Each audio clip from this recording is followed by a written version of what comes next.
From fetters to adornment.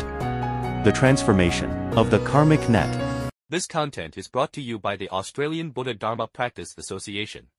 Welcome. Today, let's dive into some profound topics. I have a fascinating dialogue transcript that discusses a few core concepts in Buddhism: karma, the web of karma, and afflictions. It also explores how enlightened beings, like bodhisattvas, view these things. Sounds a bit abstract, right? Don't worry, we'll break it down together today and explore the wisdom within. You'll find that these ideas are actually very closely connected to our daily lives. Ready?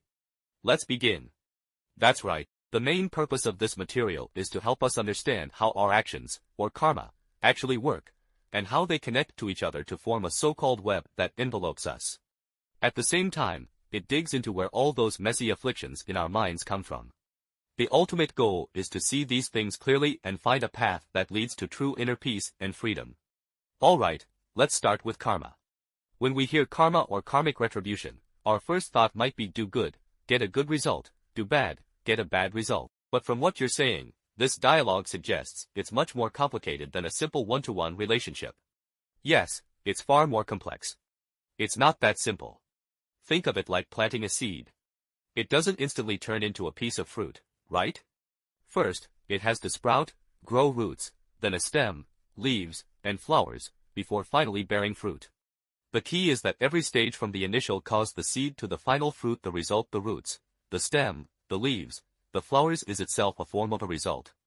They are all continuous manifestations of the original cause. They will always affect the plant and also influence the final fruit, whether it's big or small, sweet or sour. I think I'm starting to get it. Does this mean, for example, the materials example of someone hitting another person? The ultimate karmic consequence might be that they get hit in the future, but before that, the roots, stems, and leaves of the consequences might happen immediately. For instance, they feel guilty, others look at them differently, and their relationships are damaged. These are also forms of suffering that stick with them. So, one cause can lead to a whole chain of suffering. You've understood it perfectly. That's exactly it. The process in between is incredibly complex, with all sorts of chain reactions. That's why, if you look at the Sutra of the 10 Wholesome Ways of Action, the Buddha explains karmic results in great detail to the Dragon King. But it's said that in comparison to the Avatamsaka Sutra, the great sutra that describes the true nature of reality, the 10 Wholesome Ways of Action is still just a general outline. So why not just explain everything at once? That depends on whether the listener can accept it. The Buddha taught according to the capacity of his audience. Even the Dragon King, who had greater wisdom than ordinary beings, still had limited mental capacity. He couldn't grasp such a vast and complex truth all at once. So, the teachings always have deeper and shallower levels. That makes sense. And that brings us naturally to the next concept, the web of karma. The word web is a powerful image. What exactly does it mean? It feels like we're all caught in it. The metaphor of the web of karma is indeed very fitting. It's meant to convey that any action we do, any karma we create, does not exist in isolation. It's like throwing a stone into water, the ripples spread out, right? Karma also spreads outward, connecting with the karma of others and influencing it. The dialogue gives a very relatable example. A couple has a fight. After the argument, the husband might complain to his friends, and the wife might confide in her family. As they talk about it, the information spreads. It circulates in different circles and might be misinterpreted, exaggerated, or even distorted by others. In the end, what was originally a conflict between two people gets a whole bunch of others involved, creating a huge web filled with all sorts of emotions and judgments.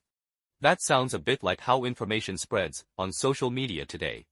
A single post goes out, and everyone shares and comments on it. It quickly becomes a big topic, and as it spreads, the original message can get lost or twisted. That's a great analogy.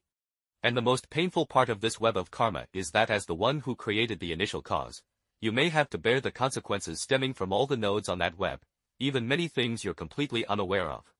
For example, the misunderstandings that spread might cause unrelated people to have a bad impression of you, or you might lose an opportunity that was meant for you. This is the binding power of the web of karma. Of course, on the other hand, good deeds can also support a good web, where people help each other and create a positive cycle. This web sounds incredibly powerful, even a bit disheartening. Is there any way to escape it? There must be a way out, right? Absolutely. The material discusses a few main paths based on the Buddhist system of practice. The first is the Sravakayana, the path of the hearers. These practitioners, through very diligent practice, especially introspection, ultimately realize an Atman, or non-self. They completely understand that there is no independent, unchanging self that is in control. Since the fundamental attachment to a self that constitutes this web has been seen through, the web has nowhere to attach, right? It naturally can't ensnare something that fundamentally doesn't exist. The second is the Pratyabhadayana, the path of the solitary realizers. These individuals often practice in an age without the Buddhist teachings. By observing nature and the cycle of life, they finally awaken to the 12 links of dependent origination. They see how life moves forward step by step through ignorance, actions, consciousness, and the other links, unable to stop. They sever this chain, thereby escaping the bonds of karma. The third is the Mahayana, the great vehicle, the path of the Bodhisattvas. This path is even broader. Mahayana practitioners use the wisdom of prajna, the perfection of wisdom, to realize knowing that all phenomena are mind only, yet not being attached to them. They understand that the mountains and rivers outside, and the thoughts inside, are all essentially reflections of their own mind. They aren't truly real. And while understanding this, they don't cling to anything in their hearts. When they reach this state, they can naturally move freely within the web of karma, completely unaffected. It sounds like the core of all three paths is wisdom and awakening. But for the Mahayana Bodhisattva path, the material seems to especially emphasize that they don't just want to escape for themselves. That's right. The most central spirit of Mahayana is enlightening oneself to enlighten others. You awaken, and then you help others to awaken. However, there's a sequence or a foundation here. You must first have the ability to escape the web yourself, or at least be able to move freely within it without being entangled. Only then can you effectively help those who are still struggling within the web. If you're still stuck in the mud, unable to move, how can you pull others out? So, a bodhisattva must first practice to gain sufficient wisdom and ability. This is self-liberation, and only then can they better realize their compassionate vow to save all beings. This brings up a fascinating point, one that even challenges my previous ideas. The material says that the very same web of karma that is a binding rope for ordinary people can become an adornment for bodhisattvas. How is that possible? Can suffering really be a good thing? This is truly a leap in understanding. The key lies in the practitioner's inner state and their spiritual capital, the things they've accumulated through long-term practice, the diligence of holding precept sila, the power of concentration samadhi, the wisdom to see through reality prajna, the experience of liberation vimukti, and the wisdom to know how to achieve and use the power of liberation vimukti jnanadarsana. When a bodhisattva has this solid foundation and has realized that all phenomena are mind only, their perspective on the web of karma is completely different. They can see through the web's illusory nature, so they are no longer bound by it. What's more, they can even turn around and use the web's operating principles to make it a skillful means for helping sentient beings. At this point, the web of karma is no longer an obstacle. Instead, it becomes a vehicle for manifesting their merit, wisdom, and compassion. It's as if they hold a wish-fulfilling jewel that can be used at will to produce all sorts of beneficial things to help others. This ability and state of turning the web of karma into a tool for helping beings, and the incredible display of merit that results, is a form of adornment. From being a restraint to being an adornment, that's a world of difference in spiritual state. The core of it all is the transformation of the mind and the power of wisdom.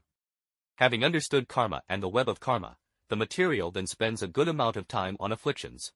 It lists many names: subtle afflictions, gross afflictions, sleeping afflictions, manifesting afflictions. It sounds like a huge classification system for afflictions. You could say that. These terms are like small headings for different chapters within the big topic of afflictions. Why go into such detail? Because afflictions are the most direct and primary source of our suffering. The Mahaparinirvana Sutra uses an analogy, saying that sentient beings have three great obstacles: the obstacle of karma, the obstacle of karmic results, and the obstacle of afflictions.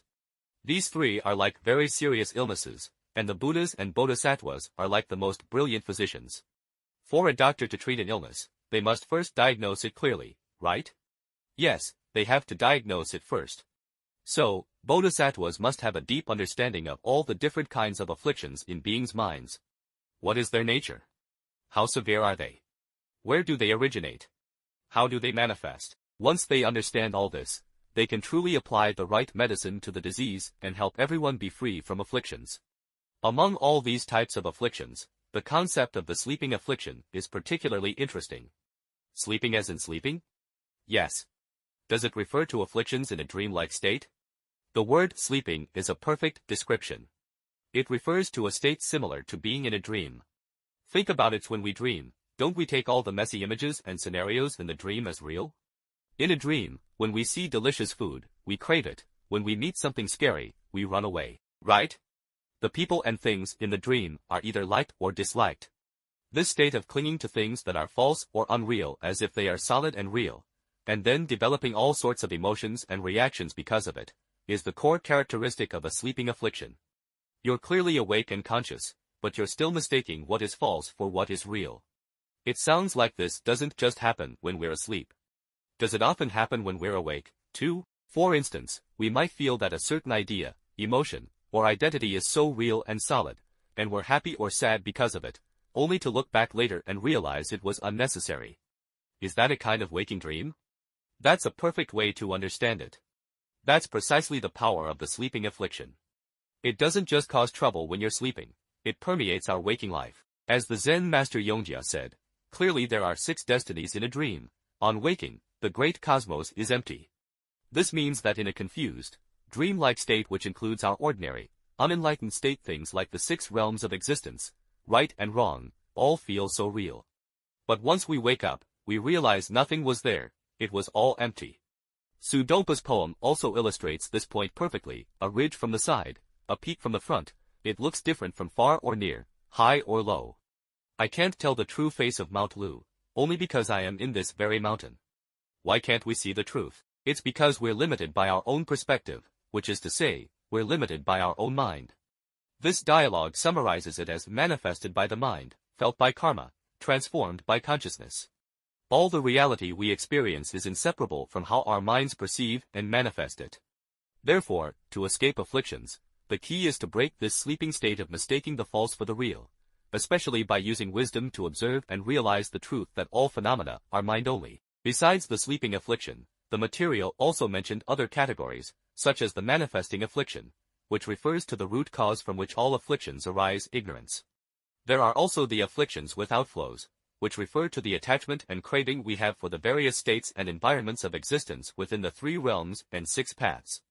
This is the very engine that propels us through the cycle of rebirth. Then there are categories like afflictions of craving, afflictions of aversion, afflictions of ignorance, and balanced afflictions where all 3 are present. These are even finer distinctions based on the nature and degree of the afflictions.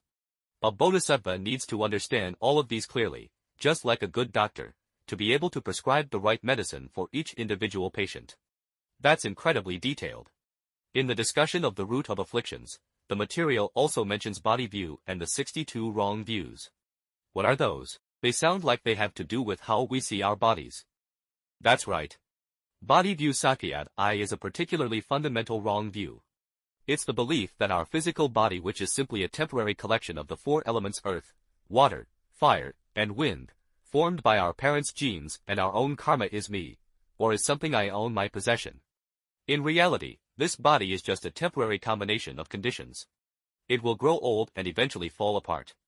The material says that just by revolving around this one view of the body, we can create 62 different kinds of mistaken views and attachments. 62. That many? Yes, that's why practice often talks about letting go. It doesn't mean you should stop living or commit suicide. That's not the meaning at all. It means letting go of that deeply ingrained and stubborn idea that this body is me or this body is solid and real. It means turning to recognize the true self-nature that does not depend on the body and is not subject to birth and death. This is directly connected to a core part of meditation where you break through the aggregate of form, which is the clinging to the physical body. So body view is such a fundamental misconception. And how do these ideas, including body view, become so deeply ingrained in us? It sounds like there's a word for it, conditioning or imbuing. That word, imbuing vasana, is a great choice. Think of a white cloth. If you place it in a pile of spices, over time, doesn't it take on the scent? If you put it next to a pool of ink, it will be stained black. From the moment we are born, we are constantly absorbing things from our environment. Our family, school, society, and culture are all imbuing us with various information and influences. We learn to speak like our parents, we imitate their behaviors, we accept the social norms, we read books, watch TV, and go online. All of these things are conditioning us, imprinting us, little by little. It's a gradual process? Yes, it's a gradual, subconscious process. Over time, these external ideas and habits become part of our own thoughts and actions. We even start to feel like this is just how I am, that it's just a given. This constant process of passive absorption and active imitation is called imbuing or conditioning. Of course, conditioning can be good or bad. The key is what we are being conditioned by. Are we being imbued with wisdom and compassion, or are we being stained by greed and prejudice? Let's review what we've talked about today. We explored how karma is actually very complex. It's not as simple as a straight line but more like a single seed that can grow into an entire tree, where the roots, stem, leaves, flowers, and fruit all have a deep and far-reaching effect.